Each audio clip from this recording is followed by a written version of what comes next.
Welcome back to our channel. आज की new story है टू रैबिट्स। आप सभी जानते हो इंग्लिश के माध्यम से हम स्टोरी सीखते हैं। इसमें आपको वोकैब, स्ट्रक्चर्स, ये सब चीज़ें बताता हूँ। सो स्टार्ट करते हैं। वंस, एक बार। There lived two rabbits. The introductory adverb है, कोई मीनिंग नहीं होता इसका। जब भी देर आ जाए मीनिंग पीछे से निकालते हैं। टू रैबिट्स, दो खरगोश रहते थे। वी टू यूज हुआ है, पास्ट इंडेफिनिट टेंस है। जिन वाक्यों के अंत में ता था ती थी ते थे आ ई ए आता है। ठीक है। एक बार दो खरगोश रहते थे। नेम्ड, उनका नाम मिलो एंड माको। क्या था? मिलो एंड माको था। इन अ ग्रीन मेडो।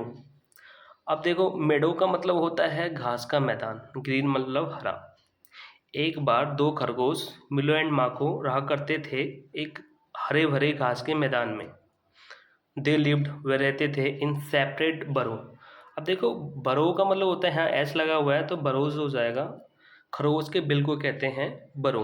ठीक है। दे लिव्ड, वो रहा करते थे इन सेपरेट। सेपरेट मतलब अलग अलग बिल में, वे अलग अलग बिल में रहा करते थे। एंड रेयरली मीट, रेयरली मतलब मुश्किल से ही। मीट की सेकंड फॉर्म मैट है। दे रेयरली मैट, वे मुश्किल से ही मिला करते थे। मिलो वॉज क्वाइट, मिलो क्या था? शांत था। एंड हार्ड वर्किंग, और कड़ी मेहनत करने वाला था। वाइल, जबकि। Mako was playful, playful in the sense चंचल होता है, या फिर ये बोल लो कि खेलने का शौकीन। माको क्या था? चंचल था। एंड लव्ड, और उसे पसंद था टू एक्सप्लोर, एक्सप्लोर करना यानी नई नई चीज़ों को खोजना, है ना, खोजबीन करना। वन डे, एक दिन, a heavy rain came. Heavy, what kind of rain? Heavy. तो ये क्या हो गया हमारा? एडजेक्टिव हो गया। एक हैवी मतलब बहुत तेज बारिश, केम मतलब आई, पास्ट इंडेफिनिट टेंस है। Come, came. Water filled the meadow, water filled पानी भर गया घास के मैदान में। And began to flood the burrows. अब देखो, फ्लड का मतलब होता है बाढ़ आना। बरोज का मतलब मैंने आपको बता दिया है, बिल। खरगोश के बिल को कहते हैं सेपरेटली। बिगिन मतलब शुरू हो गया। क्या हुआ? पानी भर गया था घास के मैदान में। एंड स्टार्ट होगा, बिगिन का मतलब शुरू हो गया, बाढ़ आना उनके बिल में, उनके बिल में बाढ़ आना शुरू हो गया। मिलो वॉज वरिड, मिलो चिंतित हो गया। वॉज है, सिंपल है, इसके बाद कोई एक्शन नहीं है। था थे थी आएगा। मिलो चिंतित हो चुका था। And started digging higher to keep his home safe, और उसने शुरू कर दिया डिगिंग यानी खोदना। जब भी स्टार्ट आता है उसके बाद हमेशा वर्ब की फोर्थ फॉर्म का यूज किया जाता है। ये हमारा जीरेंड होता है। कहाँ पे? हायर, ऊंचाई पे, जहाँ पे था पहले उससे ऊंचाई पर। And keep his home safe, किस लिए करता है? ताकि वह अपने घर को सुरक्षित रख सके। कीप मतलब रखना, होम मतलब घर, सेफ मतलब सुरक्षित। माको थॉट, माको ने सोचा। जो प्लेफुल था ना, नई नई चीज़ों को खोजने का शौकीन था, उसका नाम माको था। थॉट, थिंक की सेकंड फॉर्म थॉट, उसने सोचा।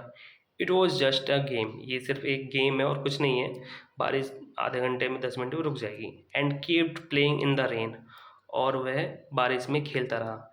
अब देखो, ये जो कीप्ड प्लेइंग आया है ना, कीप्ड प्लेइंग का मतलब होता है पास्ट में किसी काम को करते रहना। और प्रेजेंट की बात हो तो कीप प्लेइंग। ठीक है। थर्ड पर्सन सिंगुलर नंबर हो तो एस लग जाएगा, कीप्स प्लेइंग आ जाएगा। ओके, आई होप ये समझ में आया होगा। अब आगे देखते हैं। When rain did not stop, when का मतलब होता है जब। द रेन ये सब्जेक्ट हो गया। एंड पास्ट इंडेफिनिट टेंस में उसके नेगेटिव में डिड नॉट का यूज करते हैं। ठीक है। उसके बाद वर्ब की फर्स्ट फॉर्म, जब बरसात नहीं रुकी। ठीक है। जब बरसात नहीं रुकी। माकोस बरो, जो प्लेफुल था उसका माकोस, माकोस का जो बिल था क्लैप्स्ड। क्लैप्स का मतलब होता है ढह जाना। COLLAPSE, और डी लगा हुआ है तो पास्ट इंडेफिनिट टेंस V2 का यूज हुआ है। ढह गया। देखो कितना बहुत बढ़िया वोकेबलरी है ये। क्लैप्स हो जाना, मेडो, ब्रो, है ना, रेयरली। सो इन वर्डों को आप लिख सकते हो। फ्लड, इसको क्या बोलते हैं? फ्लड। डिग की फोर्थ फॉर्म यूज हुई है, डिगिंग। ठीक। आगे देखते हैं। ही वॉज स्केयर्ड, वो भयभीत हो गया। एंड डिड नॉट नो, समझ नहीं पाया। मैंने अभी बोला था पास्ट इंडेफिनिट टेंस में डिड नॉट के बाद वर्ब की फर्स्ट फॉर्म यूज़ करते हैं, वह समझ नहीं पाया व्हाट टू डू, क्या किया जाए। जस्ट देन, तभी, ही रिमेंबर्ड, उसने सोचा, मतलब उसने याद किया। मिलोज ब्रो ऑन द हिल, मिलोज का जो, देखो हिल का मतलब होता है ऊंची भूमि, यानी पहाड़ी वहाड़ी, ठीक है। मिलोज का जो बिल है वो कहाँ था, ऑन द हिल, हिल का मतलब पहाड़ी पे था, मतलब नॉर्मली सरफेस से ऊंचा। माँ को हरिड, अब हरिड का क्या मतलब होता है, हरिड का मतलब दो तीन मीनिंग होते हैं, ठीक है। एक होता है जल्दी चलना, ठीक है, कहीं चल के जाना या जल्दी जल्दी किसी काम को करना। तो वो यहाँ पे क्या मतलब हो जाएगा, वो जल्दी जल्दी चल के गया टू मिलो, मिलो के पास, एंड आस्क्ड, और उसने पूछा फॉर हेल्प, किसके लिए पूछा, सहायता के लिए पूछा, for help.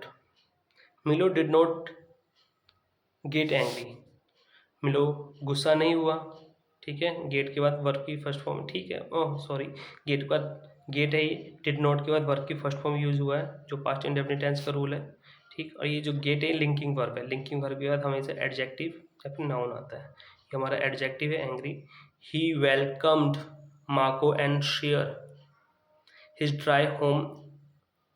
Dry warm home with them, उसने उसका स्वागत किया, किसका, माको का, एंड शेयर्ड, एंड साझा किया, बांटा, हिज ड्राई सूखा, वार्म गरम, घर को, विद हम उसके साथ। देखा कितना अच्छा है ये बंदा।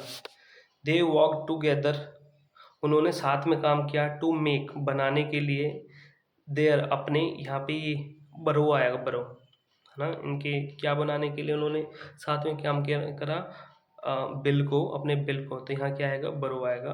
स्ट्रॉन्ग, और पहले से ज़्यादा शक्तिशाली, एंड सेफर, पहले से ज़्यादा सुरक्षित, उन्होंने साथ में मिलकर काम किया अपने बिल को पहले से ज़्यादा सुरक्षित और स्ट्रॉन्ग करने का। आफ्टर द रेन स्टॉप्ड, बरसात रुकने के बाद, the two rabbits became good friends, दोनों खरगोश बन चुके थे एक अच्छे दोस्त। दे डिसाइडेड, उन्होंने निश्चित किया, डिसाइड मतलब सभी जानते हैं डिसाइड करना, to live in the same burrow, एक ही ब्रो में रहने का, एंड हेल्प ईच अदर, और एक दूसरे की सहायता करने का, इन एवरी सीजन, सीजन का मतलब होता है मौसम, ऋतु, है ना, कि प्रत्येक ऋतु में, प्रत्येक मौसम में हम आप एक दूसरे की सहायता करेंगे। फ्रॉम दैट डे, उस दिन से, फ्रॉम दैट डे, उस दिन से, मिलो एंड मार्को लर्न, मिलो एंड मार्को ने सीख लिया था फ्रेंडशिप को एंड टीम वर्क को, किसको सीख लिया था, फ्रेंडशिप एंड टीम वर्क को, कैन प्रोटेक्ट अस, हमें बचा सकती है,